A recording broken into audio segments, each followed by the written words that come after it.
In the grim darkness of the far future, there is only war. Billions of souls struggle for the survival of humanity.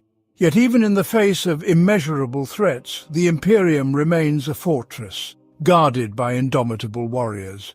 Let us delve together into a world where the greatest armies of humanity fight for the glory and salvation of the Imperium. We shall examine each defender, from the incomparable genetically modified Astartes, carrying the Emperor's wrath with superhuman hands, to the iron legions of Adeptus Mechanicus, who worship the Omnissiah. We will marvel at the devotion of the Adepta Sororitas, whose faith burns brighter than the flames of Prometheus, and feel the tremors of the earth as the colossal engines of Collegia Titanica stride onto the battlefield. We will speak of the warriors in golden armor, the Custodes, steadfast guardians of terror and the Emperor himself, and analyze the relentless courage of the Astra Militarum, the ordinary men and women ready to lay down their lives for humanity. Special mention will go to the secretive warriors of the Grey Knights, hidden in the shadows to strike at demonic evil. These armies are not just fighters, but symbols of strength, devotion, and willpower that keep the Imperium afloat in an ocean of chaos. Join us to learn more about the grandeur and self-sacrifice of those who bear humanity's banner in an age of endless war. There is no battlefield where the Space Marines could not triumph, no enemy they could not vanquish, nor is there a danger before which their ranks might waver. They are the elite strike forces of the Imperium, and their rapid campaigns are conducted with such brutality that they have come to be known as the Angels of Death. Each Space Marine is a living weapon of incredible power, forged from the genetic material of their Primarch, subjected to psycho-indoctrination for loyalty and fearlessness, and trained in all aspects of the Holy Codex Astartes, making them each a lethal instrument of combat mastery. The Adeptus Astartes also possess the finest equipment the Imperium can provide. A variety of bolters is the most common type of armament in a Space Marine's arsenal, from bolt pistols and rifles to the massive heavy bolters. These weapons fire small rockets, martial machine spirits that understand when a projectile hits the target, detonating with immense force.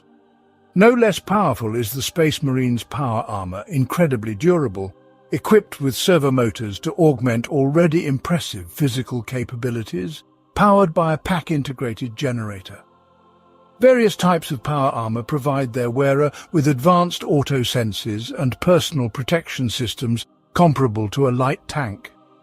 Moreover, advanced armor modifications such as Mark X or the ancient Terminator armor allow battle brothers to assume highly specialized roles on the battlefield and wield extraordinary weaponry. These are but a few examples from the vast array of specialized and masterfully crafted weapons and armor at the disposal of the Adeptus Astartes. From roaring chainswords to deadly plasma incinerators, all these instruments of war are wielded in the name of the Emperor. Each company of Space Marines likewise maintains a vast arsenal of diverse types and tools of war: battle tanks, armored personnel carriers, light reconnaissance vehicles, aerial interceptors, transport landing craft, mobile artillery, and combat walkers. All are manufactured and outfitted to the highest standards, and many are ancient and deeply revered instruments of war. Most Space Marine chapters can boast a battle fleet of heavily armored starships capable of deploying their companies across the galaxy. These ships break through orbital blockades and employ rapid deployment methods such as drop pods and teleportation arrays to deliver their warriors directly into the heart of battle. Speed, precision, and overwhelming force underscore the methods of warfare practiced by the Space Marines. And though their numbers are few, they are ideally suited for high-risk, high-stakes missions that have the power to alter the course of entire wars. An Adeptus Astartes strike team can eliminate enemy command or disable orbital defenses ahead of a major offensive. break through enemy lines with an unstoppable armoured assault, or initiate a series of precise guerrilla operations to demoralize the enemy and disrupt their logistical support. Sometimes Space Marines go to war alongside large formations of the Imperial military forces, spearheading the attack of battle groups and then moving on to the next combat zone, leaving less experienced adepts to secure the area. The Adeptus Astartes undertake missions no other fighting force would dare. They can advance deep into space hulks to cleanse these halls of foul Xenos. They can fight both in open space and on worlds too polluted or infested for an ordinary, non-augmented human to survive. They can withstand horrors that would break the sanity of less resilient warriors, operate for months behind enemy lines undetected, and endure weeks without resupply or reinforcement from allied overwhelming forces. There exist hundreds of different Space Marine chapters, each with a proud history and illustrious warrior traditions. Yet they all trace their genetic lineage back to the chapters of the first founding, which were formed from the core of each loyal Space Marine legion that took part in the many wars during the Horus Heresy. The chapters of the first founding preserve the teachings of their primarchs and strive to emulate them in appearance, personal qualities, and military tactics. These are imperial institutions of martial glory, with roots stretching into millennia of history. And though some of them are shrouded in secrets and curses, each new generation of battle brothers continues the fight, bearing their burden unwaveringly in the name of protecting the Imperium that created them. The Ultramarines are considered by many to be the exemplars of the Codex Astartes. Wherever their warriors in blue armor appear, they embody the ideal of their chapter's motto: courage and honor. No less majestic are the Imperial Fists, the sons of Primarch Rogel Dawn, who were appointed as the Praetorians of Terra itself. They specialize in both conducting and lifting sieges across the galactic map. And if the Imperial Fists have any weakness, it is their stubborn refusal to acknowledge defeat, which has led them and their successors to ill-advised assaults and failed battles many times. The White Scars are hunters from the plains of Chogoris, masters of tracking and isolating their prey before delivering a lightning strike. Outside observers consider these warriors to be wild barbarians, known for hunting their enemies as prey and destroying them without mercy. From the volcanic world of Nocturne come the Salamanders, skilled warrior artisans who believe that overcoming hardships is an essential tempering in the forge of war. From the unforgiving planet, Medusa hail the Iron Hands, the sons of the deceased Ferrus Manus, who claim that living flesh is a weakness. These warriors perfect themselves through bionic implants of steel and iron, preaching that cold and ruthless logic is the most formidable weapon of the Imperium. From the moon of deliverance, the strike forces of the Raven Guard, genetic sons of the enigmatic Corvus Corax emerge. These warriors utilize stealth, cunning, and guerrilla tactics to annihilate their enemies, compensating for their low numbers and somewhat unstable gene seed with deadly precision. The Dark Angels, Space Wolves, and Blood Angels are also chapters of the first founding, from which many Space Marine successors originate. All of them are champions of humanity, and all wage war in the name of the Emperor. But in the Imperium, war is not only steel and brute force. It is also faith in the Emperor. The Adepta Sororitas are the warriors of faith, armed with bolters, flamers, wailing chainswords, and zealous devotion. They cleanse the battlefield of enemies in the name of the Emperor and the Imperial Creed. The Sisters of Battle excel in close combat, but also mow down foes with endless salvos of suppressive fire, and their loud hymns echo over the battlefield, drowning out the cries of the dying. There is no more devout and equally resolute congregation of mortal believers as the Adepta Sororitas. They pledge their loyalty to the Emperor from a very young age. dedicating their lives to the highest arts of battle, and are wholly indoctrinated into the Imperial creed. Their fervour makes them determined and fierce soldiers, safeguarded from weakness, fear, and poor discipline by their absolute faith. There are no hardships or horrors that the Sisters of Battle would not willingly endure in the name of the God Emperor. All of them, to the last, would gladly lay down their lives for the fulfillment of their sacred mission. The Adepta Sororitas are among the most devoted and skilled militant orders within the Emperor's dominions. Their combat prowess is further enhanced by the Sisters of Battle's access to a rich arsenal of powerful weaponry and specialized combat training. They are the sole imperial military organization outside the Adeptus Astartes that extensively utilizes power armor, making their warriors incredibly resilient and capable of waging war in a wide variety of hostile environments. They wield the sacred trinity of bolters, melter weapons and flamers, making them lethal adversaries in battles at both medium and long range. The Sisters of Battle have access to fleets of assault vehicles and armoured personnel carriers, which are based on various versions of the reliable and proven Rhino, ranging from the flamethrower-equipped Immolator to the truly terrifying Exorcist artillery tank. Specialized squads, such as Retributors, Dominions and Seraphim, employ special weapons to tear their enemies apart, or are able to ascend on angelic wings that adorn their jump packs. The Ecclesiarchy also provides the Adepta Sororitas with hordes of fanatical auxiliary forces to support their strength in battle. Arco-flagellants who lash out with their crackling whips in deadly madness, penitent engines that feed on agony and move through the enemy with roaring swords instead of hands.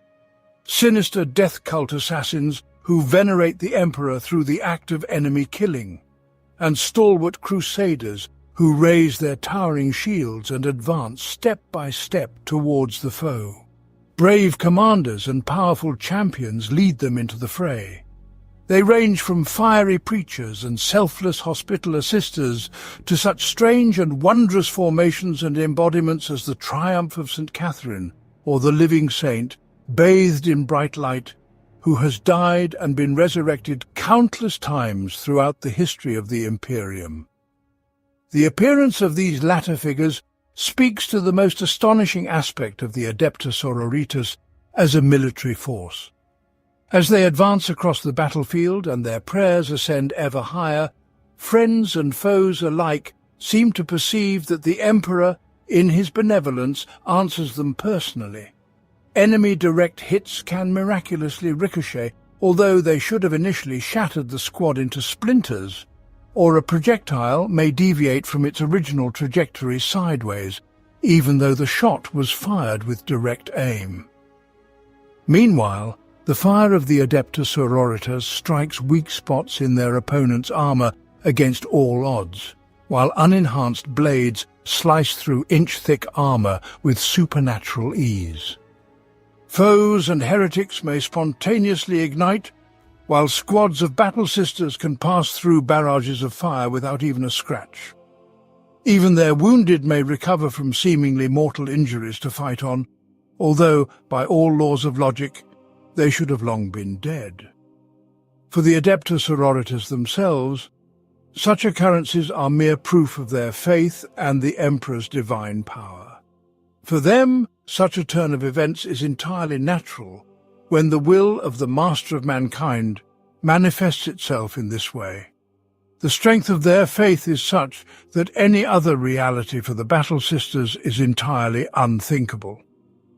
Their allies cannot put into words the feelings these phenomena evoke, while their enemies have often dropped their weapons and fled in terror before the Sisters of Battle and the unyielding will of their Emperor.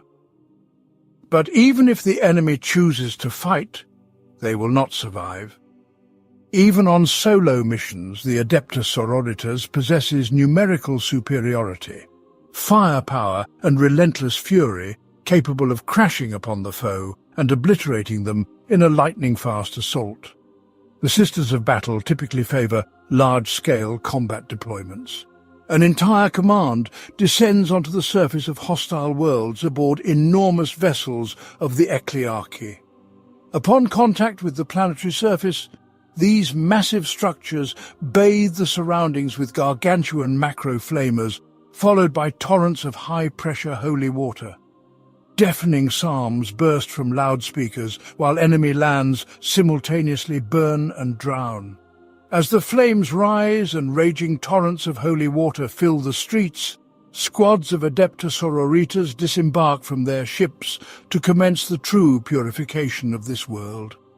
Such an onslaught drives the enemy away like a frightened beast fleeing from a wildfire. When tens of invasion cathedrals approach on wings of flame to scour the planet's surface, the conquering and enlightening armies of the Sisters of Battle make the ground tremble with their steps and the roar of cannons. Against such an accumulation of military might and unwavering zeal, heretics cannot even conceive of the chances of survival. Each of the orders of Adepta Sororitas has perfected its unique methods of warfare. The Order of the Holy Martyr esteems their own lives little and will fight to the last, regardless of survival odds and attendant dangers, until nothing remains before them but ruins. The Order of the Valorous Heart values endurance and resilience, and its adepts can ignore even the most grievous wounds. Their supernatural ability to survive has allowed the valiant heart to endure through many battles with a purity illuminated by suffering. The Order of the Bloody Rose channels its martial fervour into furious aggression, launching attacks straight into the heart of the enemy's battle line.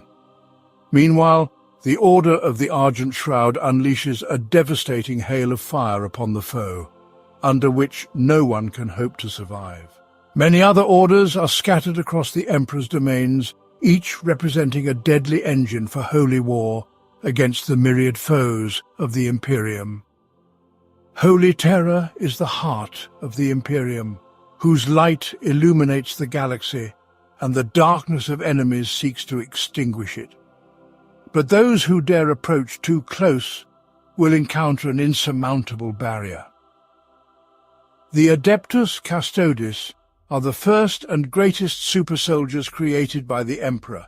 Each of them is a warrior of exceptional strength and superhuman resilience, a strategist and a tactician capable of rivaling the greatest generals. They are immortal legends who will stop at nothing to protect the Emperor and his world. In a galaxy inhabited by countless mortal souls, the Adeptus Custodes are truly few. Their legion never exceeds 10,000 warriors, and often their numbers are significantly lower.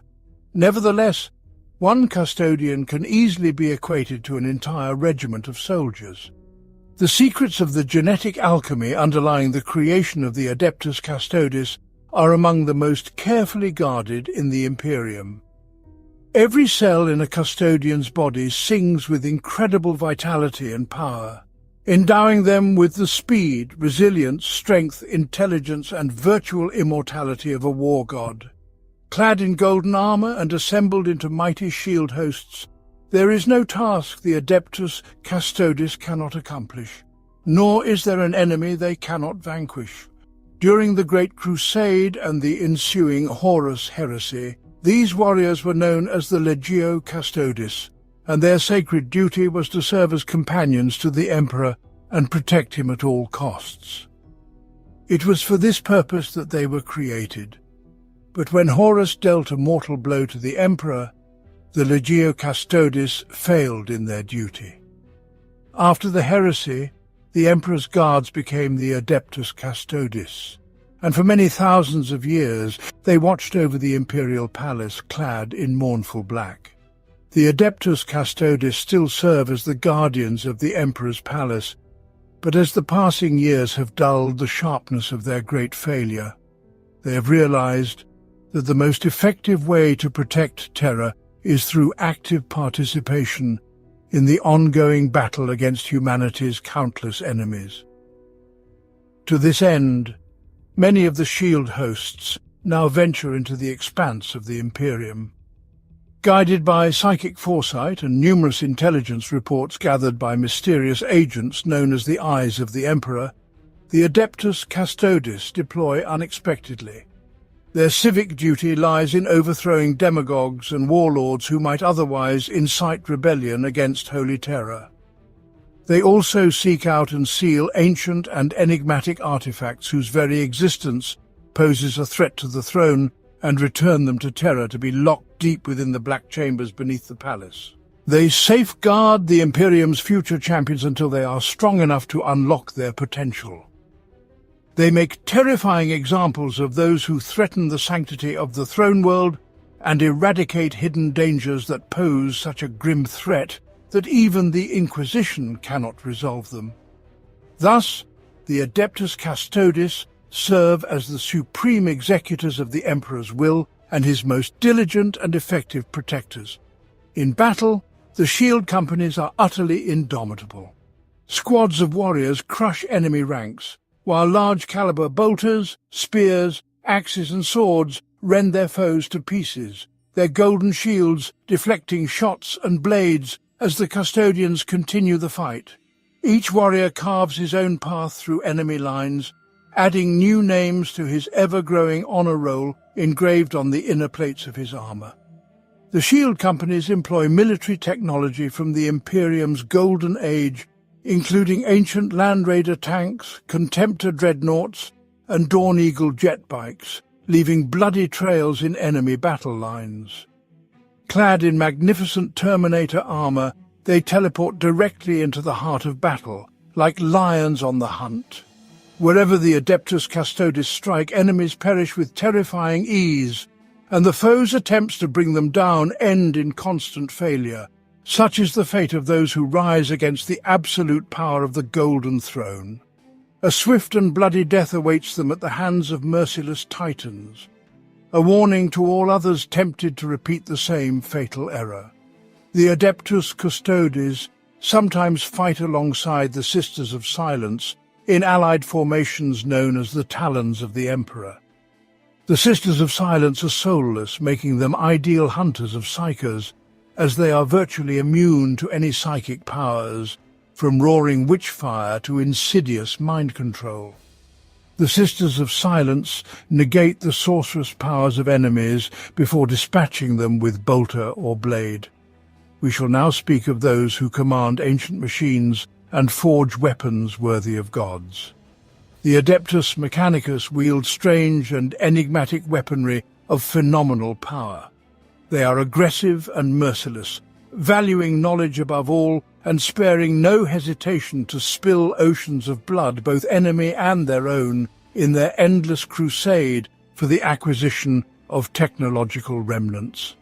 Such is the will of the Omnissiah, and his priests will stop at nothing to fulfill it. The army of the Adeptus Mechanicus on the battlefield resembles a bizarre and grotesque religious procession. Marching ranks of servitors, accompanied by flocks of cyber cherubim that bear censers filled with sacred oils and petrochemical incense. Rank upon rank of Skitarii cyborgs tirelessly march towards enemy fire or charge into battle on Scorpius dune crawlers, raising binary hymns in praise of the Omnissiah, while their carbines and galvanic rifles crackle with overwhelming power. Engulfed in lightning, the electro-priests cry out in ecstasy, energized by the driving force, hurling themselves into battle and striking with their luminous weapons, drawing bioelectricity from their victims and wielding it at their discretion, often with devastating outcomes. Elite assassin cyborgs lurk in the shadows, their transonic blades and mechanical claws capable of rending enemy armor, while internal augmentic systems continuously bombard the victim with terrifying neural static interference. This transforms even the most formidable opponents into helpless and useless combatants, scarcely presenting a threat. Behind these masses of augmented soldiers follow maniples of battle robots, ancient war constructs of cybernetics driven forward by thunderous differential engines. These walking relics elicit wild exultation from the followers of the Omnissiah, embodying all that is sacred to the Martian priesthood. In the hearts of foes, these mechanisms inspire only dread as they engage in battle, unleashing their full combat potential, then reducing the few survivors to bloody pulp with their massive fists. Insect-like walker tanks emerge in the crucible of war, unleashing all-consuming beams of energy and hissing clouds of micro-missiles as they advance. Long-legged cavalry and war walkers attack the enemy from the flanks with strange amalgams and ancient technological weapons encased in copper. They charge into battle on grotesque servitors, subjected to horrific surgical modifications, serving as steeds for the armoured Skitari. Heavy tracked machines crush the bones of the foe into dust as Cataphron servitors advance to reinforce the main forces. Their ocular lenses scan the enemy, their minds making instantaneous decisions and calculating trajectories, followed by the deployment of destructive energy weapons. All this while the technomancers themselves remain hidden among their followers, commanding this entire army, issuing precise imperatives or smiting adversaries with weapons of colossal power. Even more priests observe every engagement from orbiting macro barges. Their data links allow them to command the faithful to the Omnissiah like marionettes, dancing on digital strings.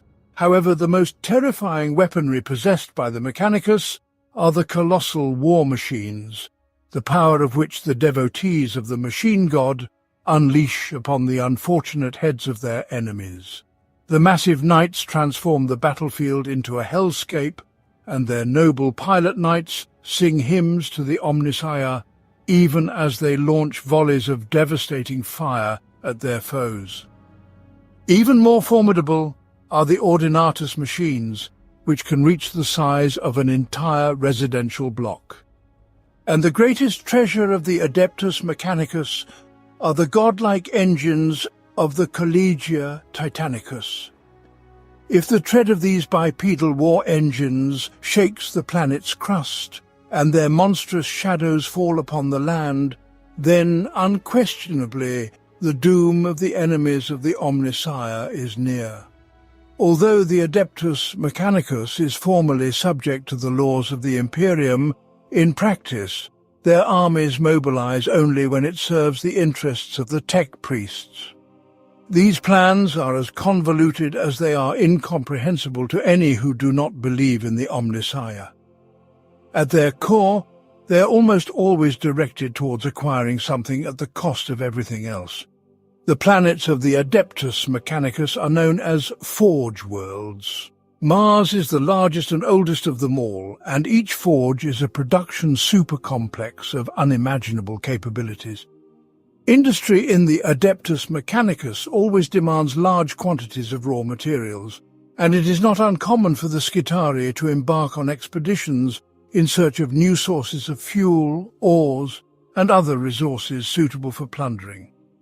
Yet even raw materials pale in comparison to the absolute importance of information for the Adeptus Mechanicus.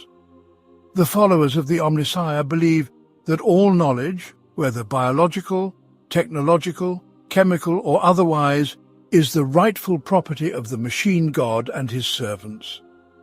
It is not uncommon for forge worlds to launch grandiose interstellar crusades to reclaim lost repositories of scientific knowledge or weapon technologies. They are capable of abandoning the needs of the entire Imperium in pursuit of their goal. Time and again the armies of the Adeptus Mechanicus have clashed with the forces of the Imperium or opposed the armies of other forge worlds in the pursuit of archaeotech. If the Martian clergy were not so essential for the survival of the imperial realm, it might have long ago entered into open war with Terra, with the fate of humanity hanging in the balance.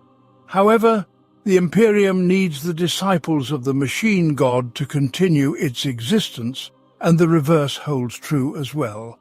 Thus the uneasy alliance endures for now. Throughout millennia, various forge worlds have become particularly renowned for their philosophical ideas or methods of warfare. Often this is colored by the technologies they specialize in producing or the enemies they most frequently encounter. For example, the tech priests of Riza have defended their world against orc invasions for so long that they have become experts in combating these brutish xenos. The devotees of the Forge world Metallica detest all biological life forms and aspire to their ultimate extermination, whereas the Forge world Lucius possesses such advanced technology that it can teleport super-heavy war machines directly into the battle's epicenter. On the battlefield, warriors that shake the earth are sometimes required. When the hour of decisive battle arrives, they awaken to crush the enemies of the Imperium with their magnificence. Let us continue to speak of the destructive power of the Omnissiah, the Knights and the Titans. We shall begin with the Imperial Knights. These majestic war machines have fought for humanity since the time of the Dark Age of technology. Once upon a time, the Knights were the shock fist of the galaxy's expansion, and many Xenos fell under the onslaught of the 10-meter-tall Striders. The pilots of the Knights became legends, and on conquered worlds many followers of these great warriors emerged.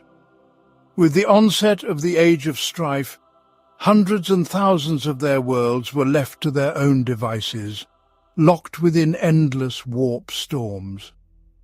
On those worlds where knights remained, a feudal society gradually took shape. Knight pilots formed knightly houses, and their followers became retainers who fed the pilots and maintained their war machines. The knightly houses quickly rid themselves of psychers and sentient artificial intelligence, thus creating some of the safest worlds in those terrible times. During the era when the Emperor led a great crusade to unify the worlds of humanity, the Knight worlds largely embraced imperial truths and pledged loyalty to the Emperor, once again taking their place at the spearhead of the expansion's power. However, when the arch-traitor corrupted a part of the warriors of the Imperium, some Knight worlds also fell into heresy, yet the majority preserved honor and nobility and bravely opposed the traitor's steel. Today, many Knight worlds fulfill their oath to the Emperor and safeguard the peace of the people of the Imperium. Knights are enormous bipedal striders, piloted by a single pilot from among the noble lineage. To operate such a machine, the pilot connects through neural interfaces with the Mechanicum throne. These ancient devices bind the pilot with the powerful machine spirit. However, such a connection always carries a risk. If the pilot does not possess an iron will, the machine spirit will rob him of his mind and consume his soul. In turn, this tormented mind will forever merge with the machine spirit, joining his ancestors, tormenting the souls of new candidates. Modern knight houses are divided into two types: those who are loyal to the imperial truth and the Emperor, known as Quaestor Imperialis, and those who follow the path of the Omnissiah and are subordinate to Mars, known as Quaestor Mechanicus. There also exist Freeblade's lone warriors who for some reason have remained without the support of their houses, be it as a result of breaking their oath or the destruction of their worlds. By the way, regarding support, in peace and war, knights are accompanied by sacristans, something between the clergy of the noble house and the tech priests of the Mechanicus. Once, they were acolytes recruited by the Mechanicus to train specialists capable of repairing and maintaining war machines. However, over time, these acolytes gradually gained political power. Currently, the sacristans serve as a counterbalance to the monarchical rule of the leaders of the knightly houses. They blackmail them by threatening that if their opinions are not considered, they will simply cease to service the knights. However, as time has shown, this was for the best, because they prevent world rulers from making hasty or unreasonable decisions, giving birth to truth in debates. On the battlefields, sacristans follow the knights to quickly repair damaged warriors. The history of ancient terror has delivered to us tales of orders of knights in shining armor, alongside whom faithful squires always stood. Similarly, the knightly houses have an entire support formation consisting of combat machines of the squire class. Although their size is 1.5 times smaller than that of a regular knight, they still represent a formidable force, providing cover in battle for their more powerful brethren. Piloting the squires can be people of non-noble origin. These are usually distant relatives of the ruling family, illegitimate children, or particularly distinguished commoners. There are two types of squires: armiger warglaves and helverins. The former charge at the enemy in close combat, slashing them with enormous chainswords and scorching them with thermal spears. The latter are armed with two powerful autocannons, covering the knights with suppressive fire. Both versions are additionally armed with heavy stubbers or melter guns. Now, let us smoothly move on to the varieties of the knights themselves. There are numerous modifications of each type. The primary and most common class of knight is the Quaestoris. This class has many modifications and specializes in various more specific tasks, but in its standard form, it is a fairly balanced combat unit. Usually, one of the hands is equipped with a destructive close combat weapon, while the other is fitted with one of many shooting weapons. A secondary gun of the heavy stubber or flamer type is installed near the left shoulder. An armament platform is attached to the knight's carapace to provide additional fire support. For protection, knights are surrounded by an ion shield, and particularly vulnerable joints are additionally reinforced with adamantine armor. The Dominus class is a heavier type of knight. They have an additional plasma core, which allows for powering more weapons and installing their more destructive variants. Unlike the Quaestoris class, the Dominus can simultaneously fire and cover themselves with ion shields without switching power flows between them. In addition to the guns on their arms, Dominus knights are equipped with additional armaments on their chests, shoulders, and carapace. There are also rarer kinds of knights produced during the times of the Horus heresy. Few of these ancient machines remain, yet they are still in service, their firepower continuing to obliterate the enemies of the Emperor. Foremost among such machines are the Knights of the Cerastus class. They are taller, endowed with increased speed and maneuverability. The more advanced design of their arms allows Cerastus knights to wield close combat weapons with nearly the same agility as an experienced fencer. This class of knights, regardless of modification, employs only close combat weapons and lacks auxiliary armaments. In their standard configuration, the Cerastus is armed with a lance and a hand carried by knight standards, of course, ion shield. The second type of ancient knights is the Acastus Porphyrion. It is the largest, most heavily armoured, and slowest of all knights, in size even approaching the class of Titans. The Acastus Porphyrion is armed with two twin-linked lascannons, capable of incinerating an entire small army in a split second. Additionally, they are equipped with either two autocannons or two lascannons at the head and a missile launcher mounted on their carapace. Imperial knights are formidable warriors in the ranks of the Imperium's forces. They are the Emperor's iron fist, crushing his foes. But should these forces prove insufficient, humanity deploys its most powerful weapon, the Titans. The Titans are iron gods of war, manifestations of the will of the Omnissiah, the greatest weapon available to the Imperium for waging war on planetary surfaces. To put it very simply, Titans are merely a more complex and enlarged version of knights. However, their production and operation are far more complicated. The Collegia Titanica, one of the branches of the Adeptus Mechanicus, oversees matters concerning Titans. The Collegia, in turn, is divided into 4 divisions. The first is the Divisio Militaris. These are the combat legions of Titans, as well as the ground forces and service personnel. Most Forge worlds host at least one Titan legion, and on particularly large worlds there may be several legions. On average, a Titan Legion comprises about 50 combat machines of various classes. The second division of the Collegia Titanica is the Divisio Mandati. They travel across the galaxy within the Temple fleets, bringing enlightenment to worlds not yet joined to the galactic state of humanity. As their chief argument, they wield Emperor-class Titans. Often, they are accompanied by inquisitors and representatives of the Imperium's governmental bodies.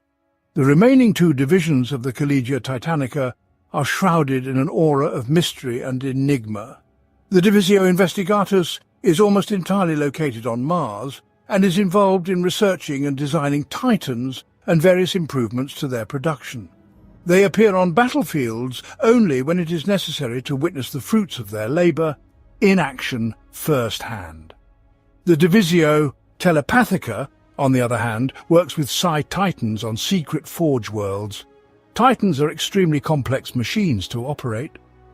While Knights can still be piloted by a single individual, Titans require an entire crew.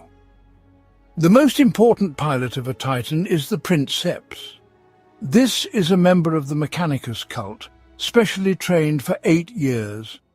Through a special throne with a neuro interface, he directly connects to the fierce spirit of the machine, subduing it with his will.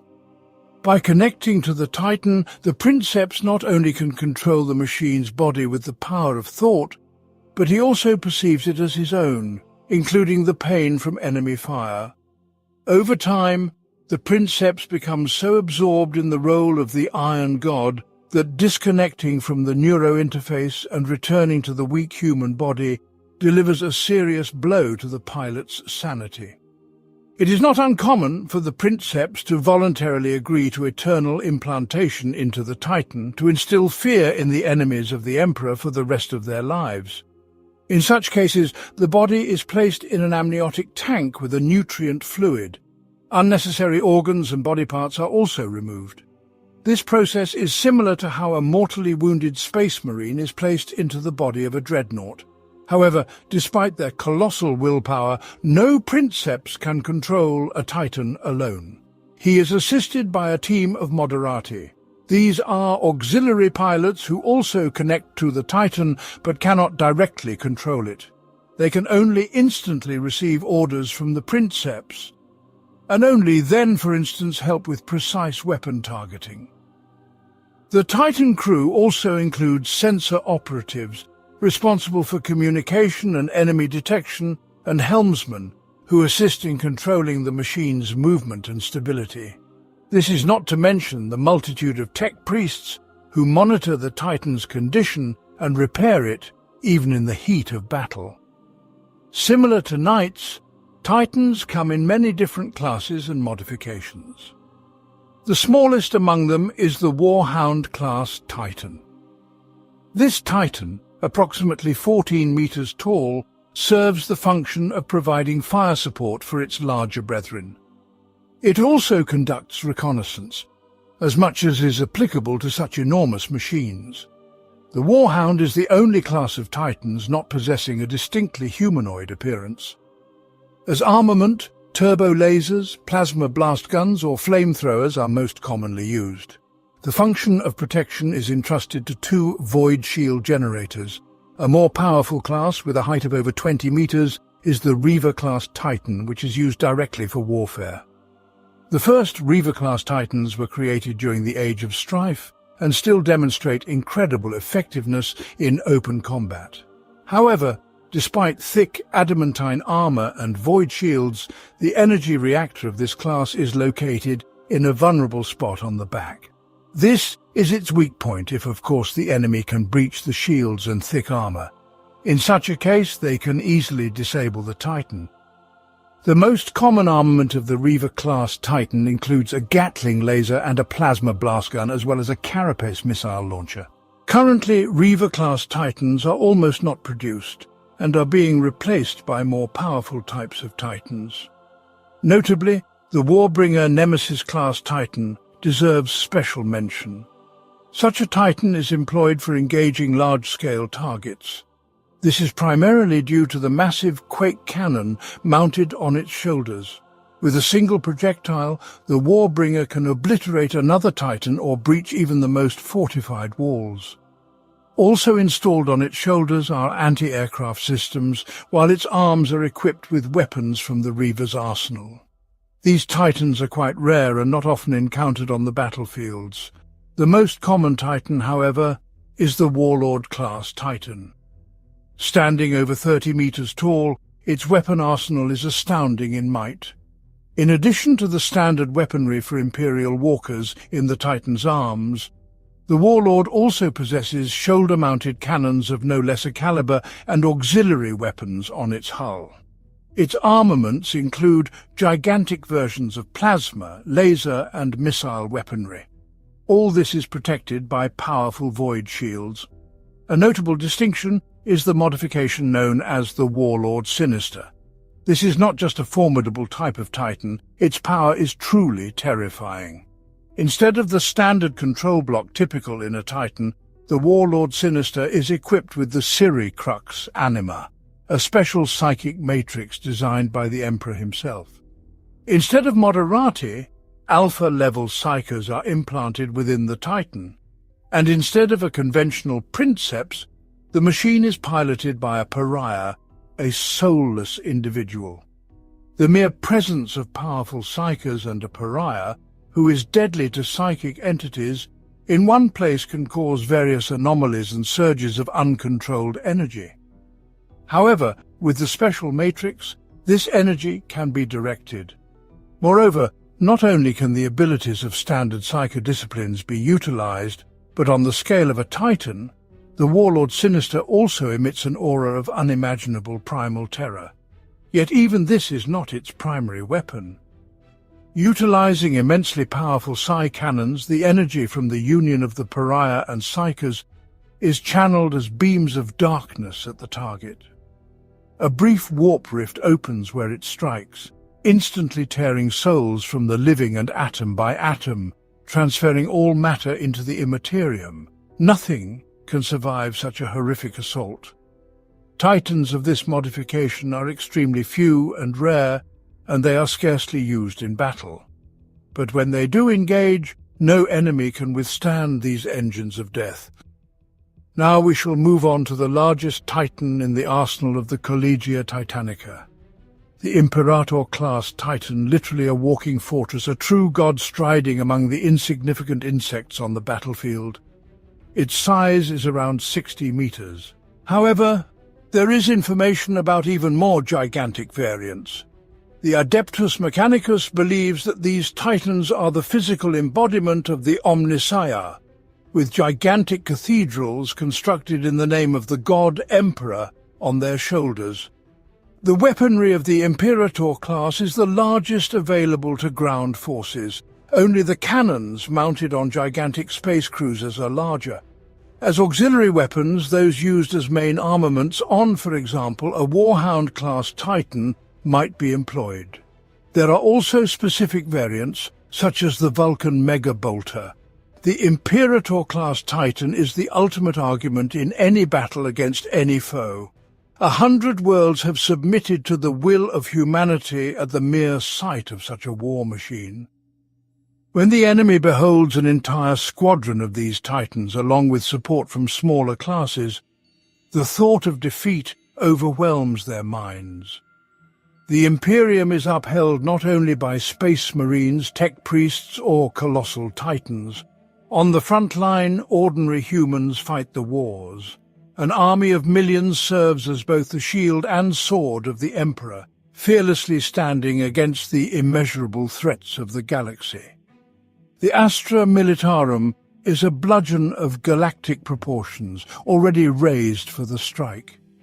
These soldiers serve as a living shield for the Emperor's domains and as an unstoppable hammer to crush his enemies. Their method of warfare is simple and straightforward, the application of brute, overwhelming force. Yet these armies have dutifully served the Imperium for 10,000 years. To be a soldier of the Astra Militarum means to be an expendable unit, countless in number. It means casting aside your past life, leaving everything you know, and being doomed to a short, war-filled life on worlds you have never seen. Fighting against enemies from your worst nightmares. It means facing monstrous opponents with only rudimentary training, mass-produced equipment, and the fragile shield of your faith to preserve your life. It means experiencing horror and despair. It means enduring the worst of life and continuing to fight nonetheless. Such is the courage of the Astra Militarum, and it should not be underestimated. In a galaxy filled with horrors, those who stand firm and fight for their species' existence are the true champions. The forces of the Imperial Guard may lack elite super soldiers or super-technological supernatural weaponry, but they possess immense firepower and overwhelming numerical superiority. The armies of the Astra Militarum are characterized by countless infantry regiments, mechanized strike forces, rumbling columns of armored vehicles, battle psychers, companies of abhumans faithfully serving the Imperium, numerous batteries of mobile artillery, as well as sun-shading squadrons of combat aircraft and super-heavy war machines that are comparable in size to mobile fortresses. Wave after wave these forces are deployed. Officers shout orders through roaring vox amplifiers, while their regimental priests scream fiery sermons, inspiring both seasoned veterans and green recruits. When the armies of the Astra Militarum open fire, it resembles an open door to hell. Thousands of lasgun shots fill the air, which boils with fury. Heavy weapons spew streams of shells, anti-tank rocket salvos, and whizzing mines cover the enemy. Plasma blasts and numerous artillery rounds create breaches in enemy ranks, while tank-sized rockets and shells rain down upon the foe. Explosions hurl fountains of rock and shreds of torn bodies into the air. The unremitting and relentless bombardment decimates even the most enduring adversaries. Enemy attacks are thwarted by counter-assaults from armored formations or are suppressed through mundane human defenses. It is a dreadful method of waging war, a faceless slaughter that explains why most Astra Militarum soldiers do not expect to survive more than the first 15 hours on the battlefield. However, over the millennia, Astra Militarum armies have won countless wars for the Imperium. And if humanity has any advantage over all others, it is an almost inexhaustible reserve of recruits for its insatiable war machine. Yet, not all battles fought by the Imperial Guard bear such catastrophic consequences. The history of the Imperium is replete with tales of small groups of soldiers staging heroic last stands, of commando units breaking through enemy lines to assassinate heretical warlords, and of armored columns charging through enemy wastelands to deliver vital messages. Air forces execute pinpoint strikes on enemy command bunkers, or cut through hostile skies to disable bridges or enemy critical generators. Understrength and undersupplied infantry platoons of the Astra Militarum navigate tunnel networks and ruined vestiges in search of Xenos. Virtually every world in the Imperium is obliged to provide a regular tithe of recruits for the Astra Militarum. As soldiers hail from a wide array of worlds, each combat group possesses its own cultures, dialects, clothing styles, and specialized methods of warfare. Some of these regiments have become famous or infamous, their names echoing throughout the Imperium. Fighters of the Catachan Jungle Fighters, for example, are well known for their resilience and expertise in conducting operations on flora and fauna-covered death worlds. Soldiers of the Mordian Iron Guard are renowned for their impeccable firearms training. Armageddon boasts the finest armoured infantry, and the men and women of ruined Cardia are considered the most courageous and resolute warriors in the Astra Militarum. Several elite regiments and organizations support the Astra Militarum armies on the battlefield. Their forces are often recruited from the Schola Progenium. This organization spans the entire Imperium, and its well-fortified scholae take in orphaned sons and daughters of fallen Imperial officers. However, this is far from being an act of altruism, for from that moment they become wards of the Schola Progenium. The youth are subjected to a rigorous training program instilled with imperial faith and taught the art of warfare. Instructors take joy in maiming or even killing their charges to prevent them from tainting the Imperium with their weakness. While female recruits most often join the militant orders of the Adepta Sororitas, the majority of male graduates of the Schola Progenium are directed into the Militarum Tempestus. Highly skilled, meticulously prepared, and fanatically devoted, these so-called storm forces are the finest among the human formations of the Imperium. Their rapid assault raids have led to countless victories. The most brutal and ruthless warriors are called into the commissariat. Clad in black coats and caps, these officers oversee the morale of soldiers, prowling the ranks of the Astra Militarum, searching for any signs of cowardice or weakness. They are unhesitant in demonstrating the fate of those deemed spineless in the eyes of the commissar, and usually this demonstration occurs with the help of the commissar's bolt pistol. Worlds of the Imperium are obligated to recruit, train, and equip a sufficient number of soldiers to fulfill the tithe of the Departmentum Unitorum. If a world fails to meet this requirement, the consequences will be dire. Almost all planetary governors ensure that they meet all the required recruitment standards, regularly sending entire sections of the population on cargo dropships. However, the quality of training, equipment, and soldiers varies greatly. But rarely does a fighter of the Astra Militarum go to war fully prepared and equipped. In some worlds, their technological base barely copes with this task, and not infrequently entire regiments board their shuttles armed with swords and spears or clad in their tribal furs of slain beasts.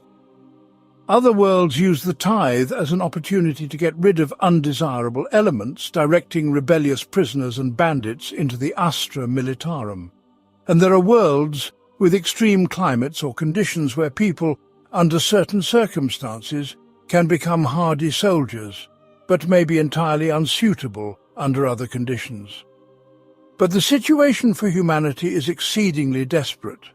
There is little time for complaints, and fighters must be content with their soldierly lot, while the Astra Militarum in turn must be content with them.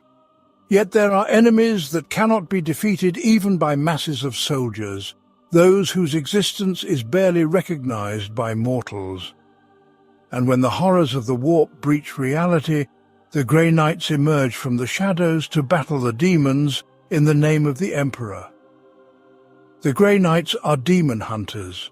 This highly specialized chapter of Space Marines is known only to the chosen few, and their deployment on the battlefield is the last resort against enemy forces. They form the martial arm of the Ordo Malleus, often responding to the warnings of inquisitors and stemming the tide of demonic corruption before it can rise to a destructive wave and consume with Imperial Knights. The Grey Knights were created in secret during the Second Founding, when the legions of the Space Marines were divided into chapters. Stationed on Titan, shielded from detection by immense sorcerous wards, the Grey Knights have their own fortress monastery, whose defences are nearly impregnable, and deep catacombs house labyrinths of the darkest secrets and forbidden knowledge. The primary role of the Grey Knights is to wield this knowledge as a weapon. Only they possess the necessary mental and spiritual resilience to gaze directly into the warp. Only they are strong enough to wield the weapons of the archenemy and turn them against demonic hordes. To this end, each Grey Knight is a powerful psyker who has trained his entire life not only to withstand the dangers of the Immaterium, but also to counter them. The Grey Knights channel their powers into a perpetual shield known as the Aegis. This field repels the denizens of the warp and protects the minds and souls of their battle brothers from their corrupting touch. Moreover, many Grey Knights can unleash their psychic might to rain down scorching flames upon their enemies, summon protective energies around their comrades, or banish demons from existence with mere words or a single strike. They combine these powers with blessed weapons of incredible potency, including nemesis blades and hammers, capable of vanquishing even the most formidable warp entities. Secret devices known as psi-cannons can direct the psychic potential of their bearers and easily pierce tank hulls and the metaphysical warp skin as easily as mortal flesh. Many Grey Knights consider the purifying flame among the foremost weapons in their arsenal. Flamer-type weapons are equipped with modified barrels, nozzles, and containers holding psychoactive promethium, which has become the fiery doom of countless demons. Like their battle brothers, the Grey Knights possess a superb arsenal and fleet pertaining to space marines and host some of the greatest war machines within the Imperium. Battle tanks, dreadnoughts, and heavily armed strike ships bear sigils and runes that protect them from the touch of profane forces. They are manned by veteran warriors, and the martial machine spirits have no equal in combat capabilities. Meanwhile, the warships of the Grey Knights swiftly carry them across the galaxy, equipped with wards and enchanted engines that ensure the Knights strike precisely at the moment when it is vitally necessary and obliterate the threat of chaos. Deep within the halls of resonance on Titan, locked in a chamber said to contain the tomb of Malcador himself, rests a simple wooden box adorned with a golden seal. Inside this chest resides an ancient parchment known as the Final Decree. This artifact is mentioned in none of the Imperium's libraries, for it has been concealed from all but the Supreme Grand Masters of the Grey Knights. Only these individuals know how to open the chest, and they will do so only when every hope for the future of humanity is lost. The Final Decree is the Grey Knights' last resort, a secret so colossal that it could either bring the Imperium to its knees or save it in the darkest hour. The exact nature of the document is unknown, and the only clue to its contents lies within a chest with a golden seal. Rumor has it that this seal is an exact copy of another that can be found only in one place among all the worlds of the Imperium, the Emperor's golden throne. Such are the defenders of the Imperium, majestic, ruthless, and unyielding. Each of them embodies a unique facet of humanity's strength. From the knowledge-hungry Adeptus Mechanicus to the unwavering faith of the Sororitas. From the indomitable Titans to the secretive warriors of the Grey Knights. And among them, at the pinnacle shine the Custodes, the living embodiment of the Emperor's loyalty and glory. The Imperium rests upon the shoulders of these warriors. Their battles are eternal, their sacrifices unending, and through them, humanity continues its journey through the darkness of the galaxy. Share your opinion in the comments. Which of these military forces of the Imperium, in your view, represents the greatest value to humanity?